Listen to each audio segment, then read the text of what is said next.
I walked into the office. Everyone stopped talking. The men looked at me. The women looked at me too. They stared at my long hair. They stared at my bright eyes. They stared at my face. Some people smiled. Some people did not smile. They all said the same thing. You are so beautiful. You are so lucky. But I did not feel lucky. I felt alone. My name is Aurora. I am 25 years old. I finished university 3 years ago. I studied very hard. I got the best grades in my class. My teachers said I was smart. They said I had a good brain. I wanted to work in marketing. I wanted to make good plans. I wanted to help companies grow, so I got this job. I work at a big marketing company. The office is in a tall building. The walls are white. The desks are clean. Everything looks expensive. I thought this job was my dream, but I was wrong. My boss is Mr. Vincent. He is 50 years old. He wears expensive suits. He has gray hair. He smiles a lot, but his smile is not kind. He is not a good man. Mr. Vincent does not give me real work. I do not make marketing plans. I do not talk to clients. I do not write reports. What do? I greet guests at the door. I make coffee. I stand next to Mr. Vincent at parties. That is all. He says I make the company look good. He says my face helps the business. I wanted to do more. I had ideas. Good ideas. Smart ideas. So I wrote them down. I made a plan for a new product. It was a very good plan. I put it on Mr. Vincent's desk. I waited for his answer. The next day, he called me to his office. I felt happy. I thought he liked my plan, but he did not talk about my plan.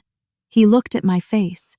He said, "Aurora, you are too pretty. Do not think so much. Thinking makes lines on your face. Just smile. Your smile makes money for us." I felt sick inside. I wanted to cry, but I did not cry. I just left his office. This happened many times. I wrote plans. He did not read them. He just smiled. He said, "Be pretty. That is your job." The other women in the office did not like me.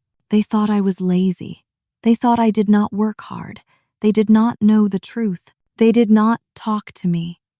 I ate lunch alone. I worked alone. I was so lonely, but I had a reason to keep trying. My mother needed me. She lived far away. She had a small business. The business failed. Now she had big debts. Bad people wanted their money. They called her every day. They scared her. I needed to help her. I needed money. I needed this job. My mother always told me something important. She said, "Aurora, you have a beautiful face. That is nice. But do not use only your face. Use your brain. Your brain is stronger than your beauty." I wanted to make her proud. I wanted to show everyone I was smart. One day, something changed. A big company wanted our help. They had a lot of money. They wanted new ideas. This was a very big project. Everyone in the office talked about it. Mr. Vincent wanted this project very much. He said, "This project will make us rich." I saw my chance. I worked every night at home. I did not sleep much. I read many books. I studied the big company. I made the best plan I could make. The plan was perfect. I knew it was good. I printed my plan. I put it in a blue folder. I walked to Mr. Vincent's desk early in the morning. No one else was there. I put the folder on his desk. My hands shook a little. This was my chance. This was my moment. I hoped he would read it. I hoped he would see my brain. I hoped he would see I was more than a pretty face. Maybe he would finally understand. Maybe everything would change. I walked back to my desk. I waited. 2 days passed. Mr. Vincent called me to his office. I walked in. He sat at his desk. My blue folder was open in front of him. My plan was there. He read it. I saw his eyes move across the pages. He closed the folder. He looked at me, but he did not smile like a happy boss. He smiled in a different way. His eyes were strange. They made me feel cold inside. "Aurora," he said, "sit down." I sat down. I waited. I wanted to hear good words. I wanted him to say my plan was smart, but he did not say that. He said, "You look very nice today." He said, "Is that a new perfume?" He said, "You always smell so good." I felt confused. "Thank you," I said. "But what about my plan?" He laughed. "Your plan is fine," he said. "But Aurora, you are too pretty for spreadsheets. Why do you work so hard?" My heart felt heavy. He did not care about my work. He only cared about my face. Again. This happened again and again. Mr. Vincent called me to his office every day, sometimes 2 times a day. He did not talk about work. He talked about my hair. He talked about my dress. He talked about my smile. One day, he touched my hair. His hand moved slowly. I froze. I did not know what to do. "So soft," he said. I moved away quickly. I said I needed to go back to work. He just smiled. I felt sick every time I left his office. But I said nothing. I needed this job.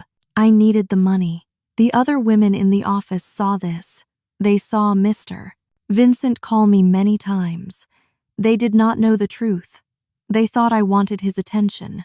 They thought I used my body to get ahead. I heard them talk. They did not hide their voices. "Look at her," one woman said. "She goes to his office again." Another woman said, "She does not work. She just looks pretty. That is how she gets everything." When I walked into a room, they became quiet. When I sat down for lunch, they walked away. I was so alone. No one believed me. No one saw the real problem. More weeks passed. A new marketing director job opened. I wanted that job so much. I worked at the company for 3 years. I did good work. I made that big plan. I thought maybe I had a chance. But Mr. Vincent said no. He did not give me the job. He gave it to someone else. A man who did not work as hard as me. I went to his office. "Why?" I asked. "Why not me?" He looked at me. He smiled his cold smile. "Aurora," he said, "you want success fast. You are young. You have things other people do not have. Why not use them?" I understood his words. He wanted me to use my body, not my brain. I felt so angry, but I stayed quiet. I left his office. That night, my phone rang. It was my mother. She cried on the phone. "Aurora," she said, "the bad men came to the house today. They said I must pay now. They said they will take the house. They said they will hurt me. I am so scared. My mother needed $50,000. I did not have that money. I only had $2,000 in my bank. What could I do?" The next morning, Mr. Vincent called me again. I walked into his office. He smiled very big. "Aurora," he said, "sit down. I want to talk to you about something important." I sat down. I felt very tired, very afraid. He put a paper on the desk. It was information about my mother, about her debts, about the bad men. He knew everything. He looked for this information. He waited for this moment. "I can help you," he said. His smile grew bigger. "I can give you the money, all of it. Today." My hands shook. "What do you want?" I asked. He did not answer. Not yet. He just smiled. And I knew. I knew what he wanted. The time came. The trap closed. Mr. Vincent opened his desk drawer. He took out 2 things. He put them on the desk in front of me. The first thing was a check. I looked at the number. $50,000. Exactly what my mother needed. The second thing was a small plastic card. A key card. I saw the name on it. The Grand Hotel. The most expensive hotel in the city. "What is this?" I asked. My voice was very quiet. Mr. Vincent stood up. He walked around his desk. He stood very close to me, too close. I could smell his cologne. I did not like it. Aurora, he said. His voice was soft, but not kind. I want to help you. I can give you this money. Today, right now. Your mother will be safe. The bad men will go away. You will not worry anymore. But what do you want? I asked again. He picked up the hotel key card. He held it in front of my face. Be mine, he said. Just be mine. I will give you everything. Money, nice things, a good life. You do not need to work hard. You do not need to think. Just be beautiful for me. That is all. I understood. He wanted me to be his secret woman.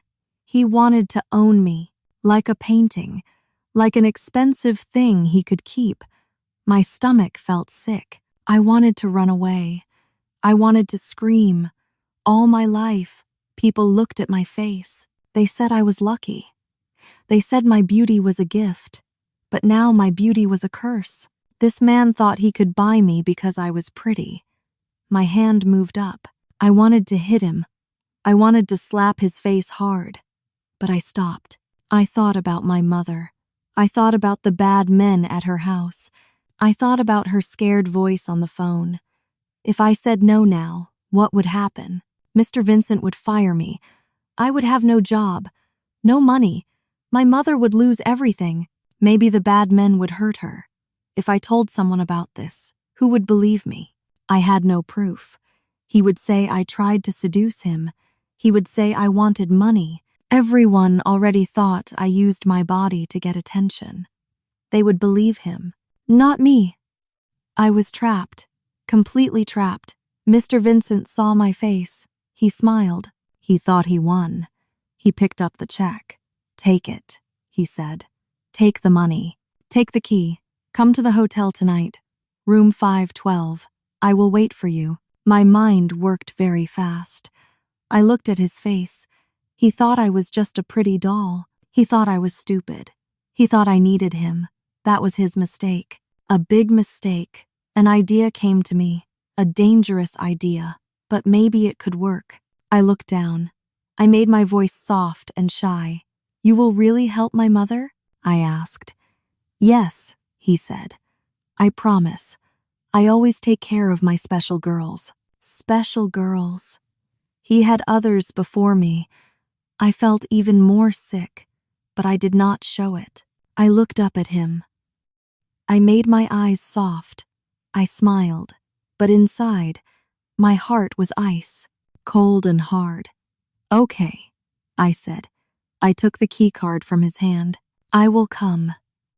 His smile grew very big. He touched my face.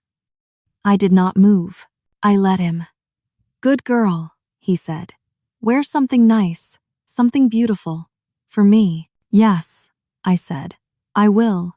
He gave me the check too. See, he said. I am a good man. I help you. Now you help me. I put the check and the key in my bag. I stood up. Thank you, I said.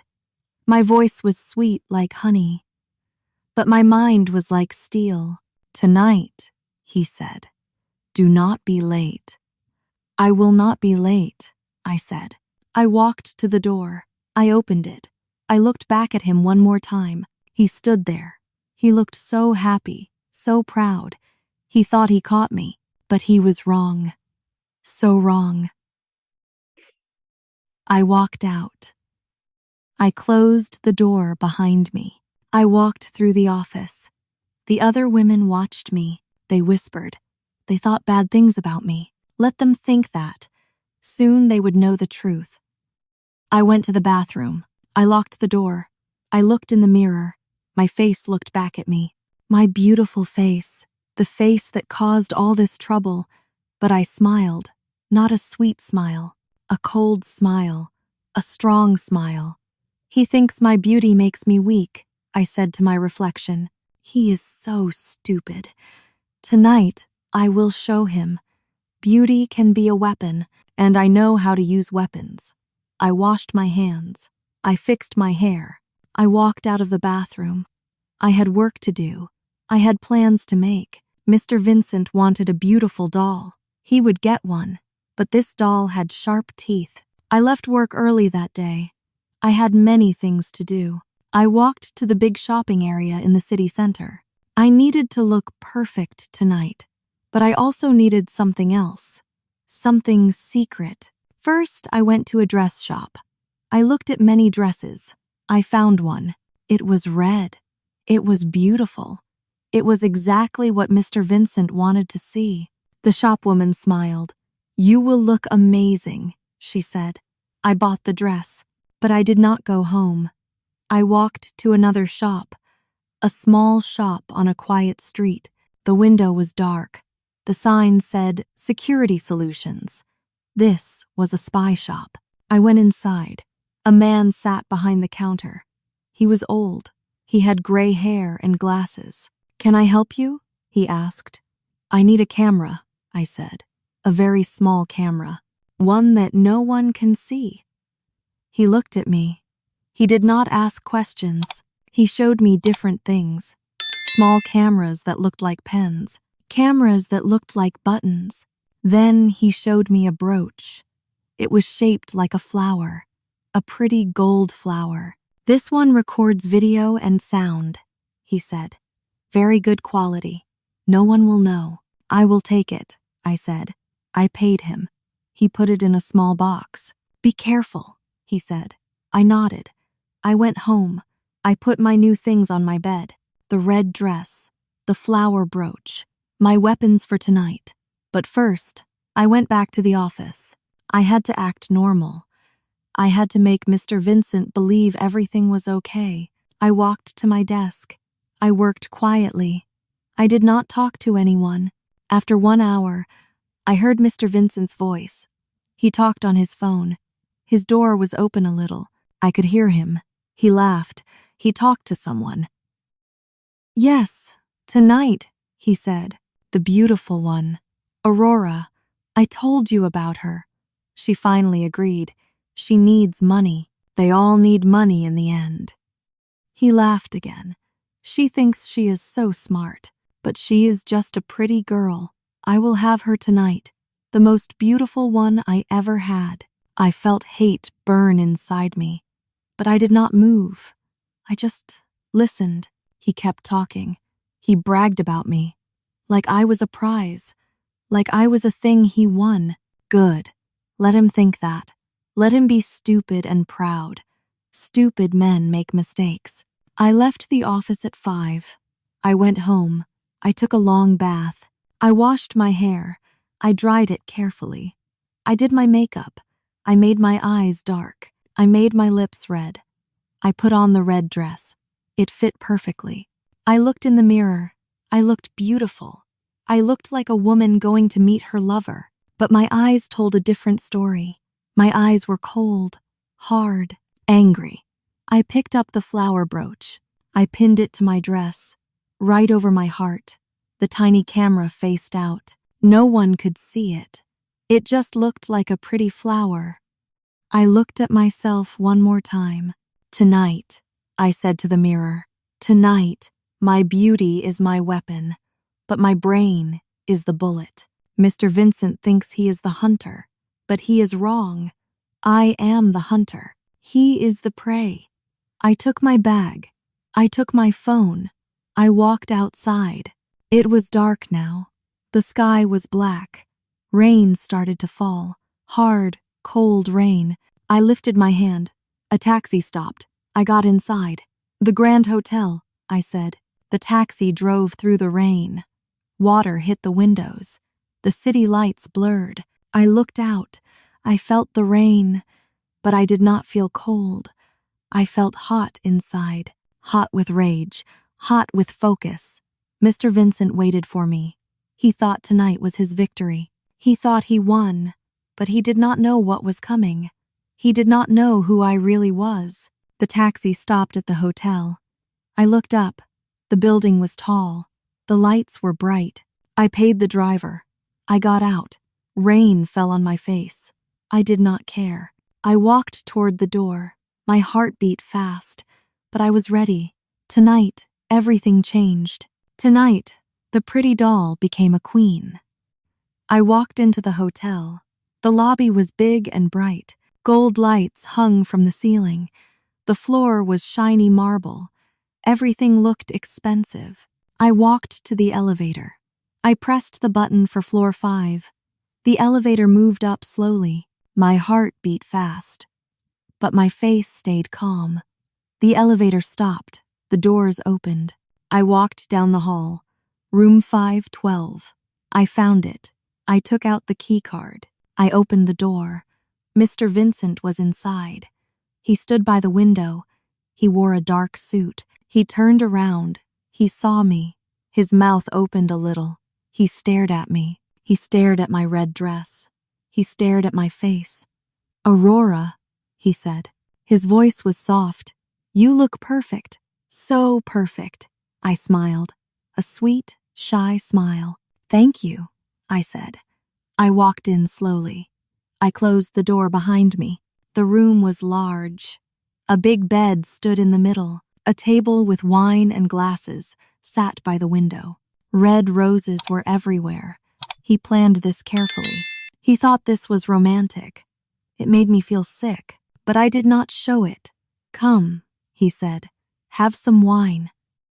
He poured wine into 2 glasses. He gave one to me. I took it. My hand touched his hand. He smiled big. We sat down on the sofa. He sat very close to me. Too close. I did not move away. I needed him to feel safe. I needed him to talk. I drank a little wine. Then I looked at him. I made my eyes wide and scared. "Mr. Vincent," I said, "I am afraid." "Afraid?" he said. "Why? What if your wife finds out?" I asked. My voice shook a little. "What will happen?" He laughed. He laughed loud. "My wife?" he said. "She is old. She is stupid. She knows nothing. You are my present. My beautiful present. Do not worry about her." I nodded slowly. "And my job?" I asked. "You said you will help me. Will I get the director job?" He touched my face. "The marketing director job is yours. Just be good tonight. Be good to me. Then, everything you want is yours." My heart beat faster. The flower brooch recorded everything, every word, every terrible word, but I needed more. I needed him to say more. "You are so powerful," I said. I made my voice soft and sweet. "You can do anything. How do you have so much money?" He smiled. He was proud, so proud. "I am smart," he said. "I take money from the company, small amounts. No one sees it. I use it for my girls, for my fun. I have many girls before you, but you are the best, the most beautiful, perfect." He said it. He confessed everything, the harassment, the bribery, the stealing, all of it. The camera caught it all. He put his glass down. He moved closer. He put his hand on my leg. "Enough talking," he said. "Come here." This was the moment. I stood up fast. I picked up my wine glass. I threw the wine in his face. He screamed. Red wine covered his face. It dripped down his expensive suit. "What are you doing?" he shouted. I stepped back. I was not shy anymore. I was not sweet anymore. My face was hard. My eyes were cold. "I am done," I said. I took out my phone. I pressed play. His voice came from my phone, clear and loud. "She is old and stupid. You are my present. The marketing director job is yours. Just be good tonight. I take money from the company. I use it for my girls." His face went white, then red, then purple. "You recorded me?" he screamed. "You lied to me?" "Yes," I said. "I did. You thought I was stupid. You thought I was just a pretty face. But you were wrong." He ran at me. His hands reached for my phone. But I was ready. I moved fast. I kicked his leg hard. He fell down. He hit the floor. I learned kickboxing 2 years ago. I went to classes every week. I wanted to be strong. Not just look pretty. Be strong. I ran to the door. I opened it. I ran into the hall. I called the number I saved earlier. Hotel security. I called them before I came. I told them a man might hurt me. They said they would watch. 2 big men in uniforms ran down the hall. "Help!" I shouted. "This man attacked me." They ran past me into the room. Mr. Vincent tried to stand up. "She is lying!" he screamed. "She came here! She wanted this." "No," I said. I showed them my phone. He forced me. He said he would fire me. He said he would not help my mother. I have proof. I recorded everything. He confessed to harassment, to bribery, to stealing company money. The security men looked at each other. One of them took out his radio. "Call the police," he said.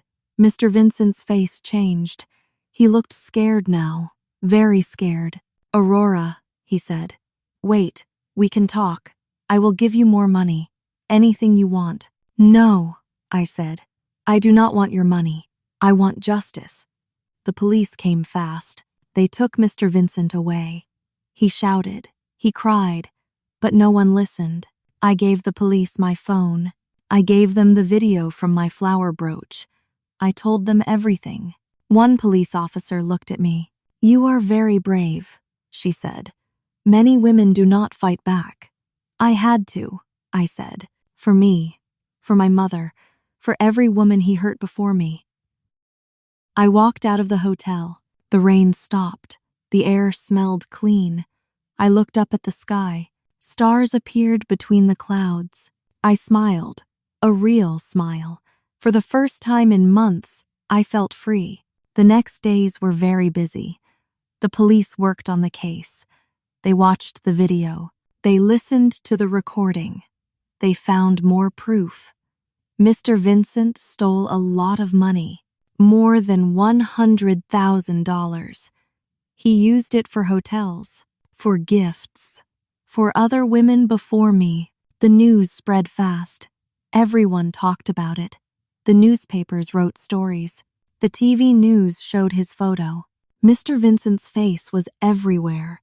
His wife found out everything. She was very angry. She divorced him. She took his house. She took his car. She took all his money. He lost everything. His job, his power, his respect, everything. I felt no pity for him. He made his choices, bad choices. Now he paid for them. I went back to the office. I walked in on Monday morning. Everyone stopped working. They all looked at me, but this time was different. They did not whisper bad things. They looked at me with new eyes. One woman walked up to me. Her name was Stella. She worked in my department. She never talked to me before. "Aurora," she said, "I am sorry. We were wrong about you. You are so brave. Thank you for what you did." Other women came too. They said sorry. They said they were ashamed. They did not know the truth. Now they knew. Now they understood. I forgave them. We all made mistakes sometimes. The important thing was to learn, to be better. 2 weeks later, I got a call. The company president wanted to see me. I went to his office. I felt nervous, but also excited. He smiled at me. "Aurora," he said, "sit down, please." I sat down. He looked at papers on his desk. My marketing plan. The plan I made for the big project. "This plan is excellent," he said. "Really excellent. We won the project because of this plan. The client loved it." My heart jumped. "Really?" I said. "Yes," he said. "And we want you to be our new marketing director, not because of your face, because of your brain, because of your talent. Do you accept?" I felt tears in my eyes, happy tears. "Yes," I said. "I accept. Thank you." "No," he said. "Thank you. You saved this company. You showed us we need to change. We need to value people for their work, not their looks. I started my new job the next week. I got a big office, my own office. I had a desk by the window. I had a team of people. They respected me.